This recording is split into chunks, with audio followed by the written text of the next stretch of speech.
জিকিরের অনেক অর্থ হয়। এই আহলে জিকিরের অর্থ হচ্ছে যারা কোরআন হাদিস জানে। হেওয়া জানা মানুষ তোমরা যারা জানো না, কোরআন হাদিস যারা জানে তাদের কাছে জিজ্ঞাসা করে জেনে নাও। বিল বাইয়িনাতি ওয়াজ জুবুর, সুস্পষ্ট দলিল প্রমাণের আলোকে। আবার দেখবেন আমাদের এক শ্রেণীর লোকেরা বলবে যে আমরা তো সাধারণ লোক, আমরা দলিল প্রমাণ দিয়ে কি করবো, আমাদের সাধারণ লোক কি দলিল প্রমাণ লাগে?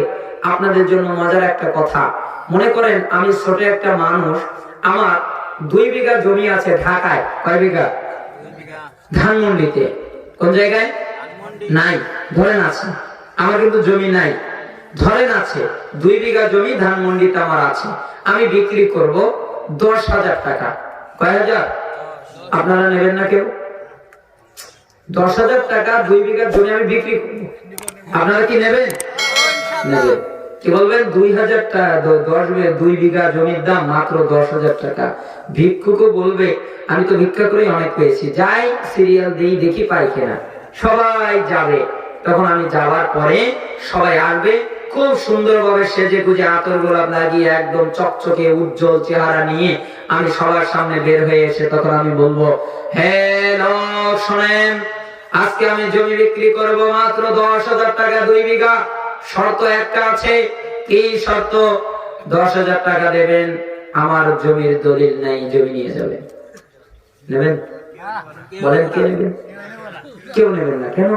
দলিল নাই, আমি জমি দিয়ে কি করবো? দলিল থাকলে না জমি নিতাম, দলিলই নাই তো আমি জমি দিয়ে কি করবো? তখন আমি তাকে বলবো যে হে দাদু, আপনার পড়ালেখা জানেন? উনি বলবেন না। কি করেন? আমি টিপসই দেই। আমি তো আপনাকেই খুঁজছি। যারা পড়ালেখা জানে তাদের দলিলের প্রয়োজন। ওই যে হুজুরেরা বলে পড়ালেখা জানে নাকি কোরআন হাদিস পারে নাকি, যে দলিল করবে এর দলিল দেখতে হবে, এ তো কোরআন হাদিস পারে না। ওই দাদু তো আর কোনো ওই লিখতে পারে না, দাদু তো আর পড়তে পারে না। আমাকে তো একই প্রয়োজন যে 10,000 টাকা দেন, জমি নেন। নেবে? কি বলবে? না আমি নিব না, আমি লেখাপড়া না জানলে কি হবে? আমার এলাকায় ক্ষমতাশীল শিক্ষিত লোক আছে, তাদের কাছে দেখাবো। ভালো মনে না হলে আরেকজনের কাছে যাব, ভালো মনে না হলে আরেকজনের কাছে যাব। একটা জমির ক্ষেত্রে অশিক্ষিত মূর্খ যারা পড়ালেখা জানে না, তারাও যদি দলিলের মাধ্যমে জমিকে চেক করে নেয়, আর আল্লাহ তাআলা বলেছেন যারা জান্নাতে যাবে সর্বনিম্ন জান্নাত 10 দুনিয়ার সমান একটা হবে, এর জন্য দলিল লাগবে না? এমনি হবে? এর জন্য দলিল লাগবে। এই জন্য আল্লাহ সুবহানাহু ওয়া তাআলা বলছেন ফাসআলু আহলা যিকরি ইন কুনতুম লা তা'লামুন বিল বাইয়িনাতি ওয়াজ জুবুর। হে অজানা মানুষ, তোমরা জানো না, যারা কোরআন হাদিস জানে এদের কাছে জিজ্ঞাসা করে জেনে নাও। এমনিতেই নয়, দলিল প্রমাণের আলোকে। সে দলিল আছে জেনে নিবা, দলিল নাই জানবা না। দলিল প্রমাণের আলোকে সে যেই হোক না কেন তার কাছ থেকে জেনে নাও। সূরা নাহল 43-44 নম্বর আয়াত এটা। তাহলে বোঝা যায় স্বাভাবিক গতি হচ্ছে যে আয়াতগুলো যে ঐক্য করা যায়, ওই আয়াতগুলো ঐক্যের বিরুদ্ধে ব্যবহার হয়। আনিরবাদ ইবনে সারিয়া রাদিয়াল্লাহু আনহু قال, ইরবাদ ইবনে সারিয়া রাদিয়াল্লাহু আনহু তিনি বলেন, ওয়াদানা রাসূলুল্লাহ সাল্লাল্লাহু আলাইহি ওয়াসাল্লাম মাওইযাতান ওয়াজিলাতান মিনাল কুলুব ওয়া যারাফাত মিনহাল উয়ুন। فقلنا يا رسول الله كأنها موعظة مودع فأوصنا। এরপর সারিয়া রাদিয়াল্লাহু আনহু তিনি বললেন, একদিন আল্লাহর নবী আমাদের নিকটে বের হয়ে আসলেন।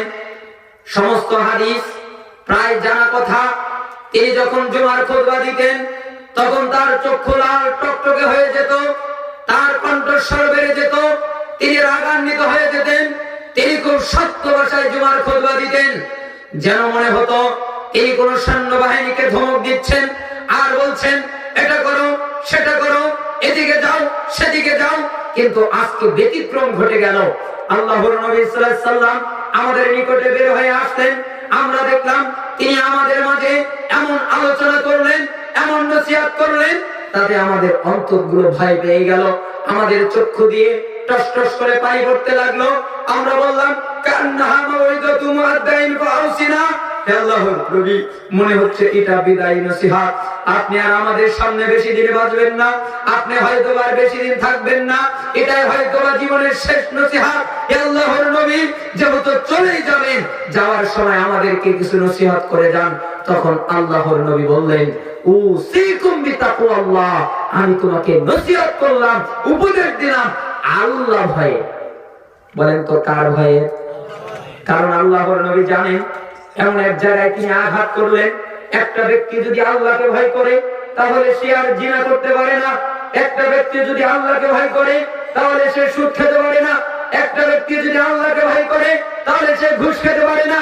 একটা ব্যক্তিকে যদি আল্লাহকে ভয় করে, একটা ব্যক্তি আল্লাহর ভয় যদি তার হৃদয়ে থাকে, সে আর পাপাচার করতে পারে না।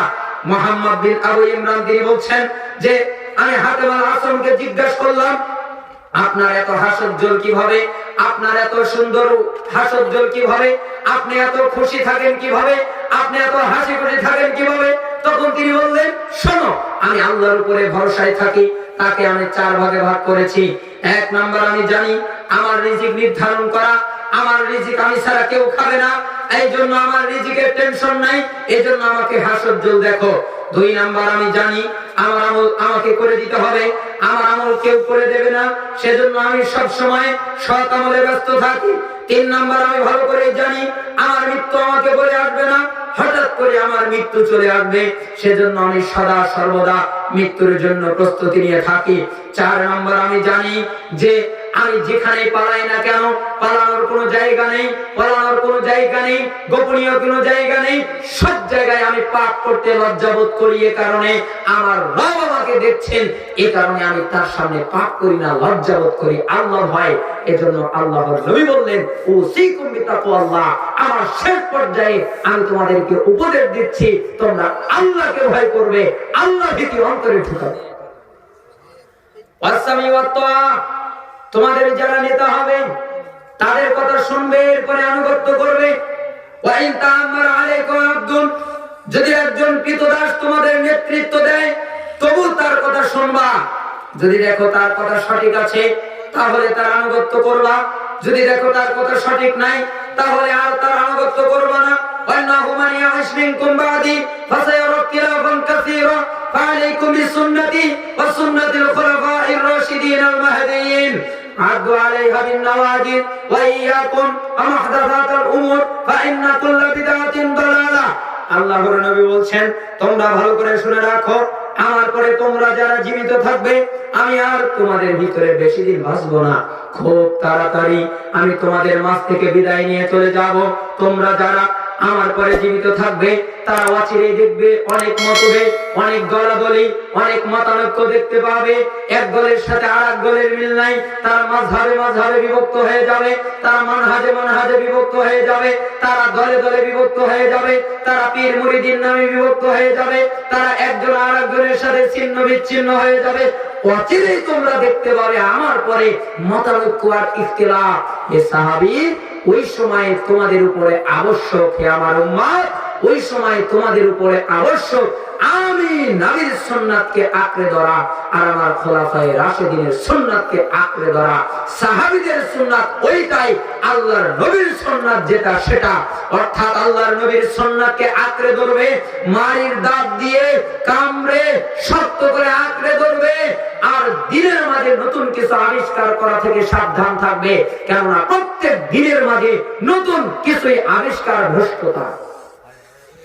আবু দাউদ 4607, তিরমিজি 2676, ইবনে মাজাহ 43, ইবনে হিব্বান 5, তিরমিজি 2157, সহিহ আত-তারগিব ওয়াত তারহিবের 37 হাদিস এসেছে।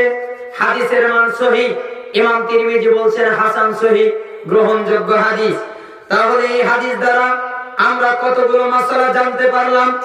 1 নাম্বার হচ্ছে আল্লাহকে ভয় করতে হবে, সমস্ত পাপ থেকে বাঁচার মাধ্যম। 2 নাম্বার হচ্ছে প্রত্যেকের কথা শুনতে হবে, তারপরে তার আনুগত্য হবে, না শুনে তার কথার আনুগত্য হবে না। 3 নাম্বার হচ্ছে একটা কৃতদাস যদি নেতৃত্ব দেয়, তার কথা যদি সঠিক হয় তাহলে তার আনুগত্য হবে। 4 নাম্বার হলো এই উম্মত ইখতিলাফ করবে, তারা দলে দলে বিভক্ত হয়ে যাবে, তারা ভাগ হয়ে যাবে, এটা আল্লাহর নবীর ভবিষ্যৎবাণী। 5 নাম্বার হচ্ছে ভাগ হলে তারা ঐক্যবদ্ধ হয়ে যাবে আল্লাহর নবীর দেওয়া সুন্নাত শপথপ্রাপ্ত খোলাফায়ে রাশিদিনের সুন্নাতকে আঁকড়ে ধরবে। 6 নাম্বার হচ্ছে তারা এমন ভাবে আঁকড়ে ধরবে, মারির দাঁত দিয়ে শক্তভাবে কামড়ে কিছু আঁকড়ে ধরলে যেটাকে ছোটানো যায় না, ওইভাবে শক্তভাবে সুন্নাতকে আঁকড়ে ধরবে। এর অর্থ হচ্ছে সুন্নাত অনুযায়ী জীবন পরিচালনা করবে, সুন্নাত অনুযায়ী আমল করবে। 7 নাম্বার হচ্ছে ওই ব্যক্তি দিনের মাঝে নতুন কিছু আবিষ্কার করবে না। 8 নাম্বার হচ্ছে যা দিনের নামে আবিষ্কার করা হবে সব ভ্রষ্টতা, অকুল্লু যালালাতিন ফিন্নার, আর প্রত্যেক ভ্রষ্টতার পরিণাম জাহান্নাম। মনে হয় আমি কথাটা বোঝাতে পারলাম না আপনাদের। কথা কি বুঝতে পেরেছেন? আল্লাহর নবী সাল্লাল্লাহু আলাইহি ওয়াসাল্লাম এখানে কতগুলো পয়েন্ট বললেন এক বাক্যের ভিতরে। তারা দলাদলি করবে, তারা ভাগ হবে। আমাদের দেশে ঐক্যের সূত্রই নাই, যেখানে আল্লাহ তাআলা বলেছেন আল ইয়াউমা আকমালতু লাকুম দীনাকুম ওয়া আতমামতু আলাইকুম নি'মাতি ওয়া রাদিতু লাকুমুল ইসলাম দীনা। আজকের দিনে আমি দ্বীনকে, ইসলামকে কমপ্লিট করে দিয়েছি, পরিপূর্ণ করে দিয়েছি, আমার নিয়ামতকে ছেড়ে দিয়েছি, আর দ্বীন হিসেবে তোমাদের উপরে মনোনীত করে দিয়েছি। আমি রাজি হয়ে গেছি, আমি খুশি হয়ে গেছি, আমি সন্তুষ্ট হয়ে গেছি তোমাদের উপরে দ্বীন দিয়ে, অর্থাৎ পরিপূর্ণ দ্বীন। আল ইয়াউমা আকমালতু লাকুম দীনাকুম, আজকের দিনে দ্বীন কমপ্লিট হয়ে গেছে। বলেন তো আজকের দিন কোন দিন? আমরা যে ওয়াজ করতেছি এই দিন কোন দিন? যেদিন ওই আয়াত নাযিল হয়েছে ওই দিন। অর্থাৎ হে নবী আজকের দিন কমপ্লিট হয়ে গেছে। তার মানে ওই আল ইয়াউমের পরে যদি কোন ব্যক্তি কোন তরিকা আবিষ্কার করে, ওই আল ইয়াউমের ভিতরে পীর মুরিদি ছিল না, ওই আল ইয়াউমের ভিতরে ইসলামের নামে কোন দল ছিল না, ওই আল ইয়াউমের ভিতরে মানহাজে বিভক্ত ছিল না, ওই আল ইয়াউমের ভিতরে মাযহাবে বিভক্ত ছিল না, ওই আল ইয়াউমের ভিতরে দলাদলি ছিল না, ওই আল ইয়াউমের ভিতরে যেটা ছিল না ওটা দিন নয়, ওই আল ইয়াউমের ভিতরে যেটা ছিল ওটাই দিন, ওর বাইরে সব দিন নয়, আবর্জনা।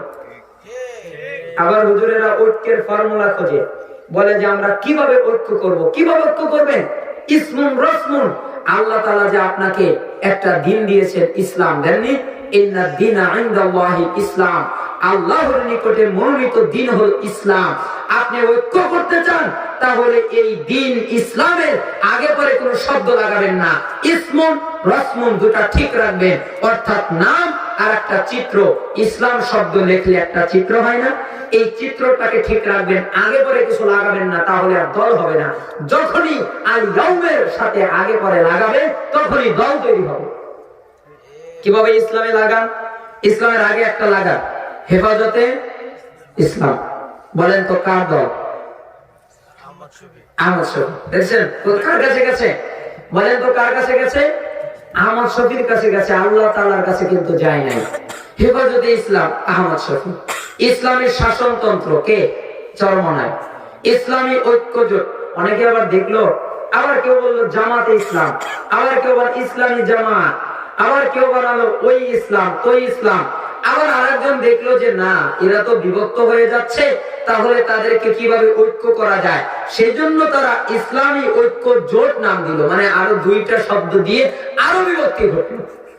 তারপরে আসলো ইসলামী ঐক্য জোট অমুক, ইসলামী ঐক্য জোট শাইখুল হাদিস, ইসলামী ঐক্য জোট মুফতি অমুক, ইসলামী ঐক্য জোট তমুক। এইভাবে যতগুলো মানুষ আগে পরে শব্দ লাগিয়েছে ততগুলোই দল তৈরি হয়েছে। হুজুরকে যদি বলা যায় হুজুর আপনি ঐক্যর ফর্মুলা খুঁজে পান না, আপনাকে বলি ইসলামের আগে পরে কোনো শব্দ লাগাবেন না। ইসলামের আগে পরে শব্দ না লাগিয়ে যদি একটা দল তৈরি করতে পারেন, আপনাকে এত টাকা পুরস্কার দেওয়া হবে। হুজুর পুরস্কার নিতে পারবে? পারবে না। কেন? আগে পরে শব্দ না লাগালে কোনো দল হবে না। ইসলাম ইসলাম আগে পরে তো লাগাতে পারছে না, ইসলাম ইসলাম একই।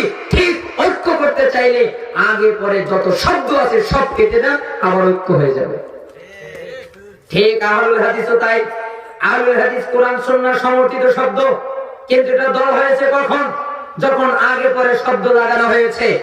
আগে পরে শব্দ লাগানোর কারণে জমিয়তে আহলুল হাদিস, আহলে হাদিস আন্দোলন, আহলে হাদিস যুব সংঘ, গোরাফতে আহলে হাদিস, সুববানে আহলে হাদিস, আহলে হাদিস জামাত, তাবলীগ জামাত, তাবলীগে আহলে হাদিস, কত কিছু হয়েছে এই আগে পরে শব্দ লাগানোর কারণে।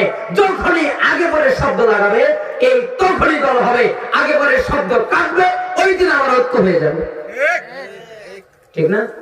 কেন হয়েছে? আল ইয়মের ইসলাম যে নেয়নি, আল ইয়মের আহলুল হাদিস নেয়নি, আহলুল হাদিস নিজেরা লাগিয়েছে আগে পরে শব্দ, এই কারণে এক একটা দল হয়েছে।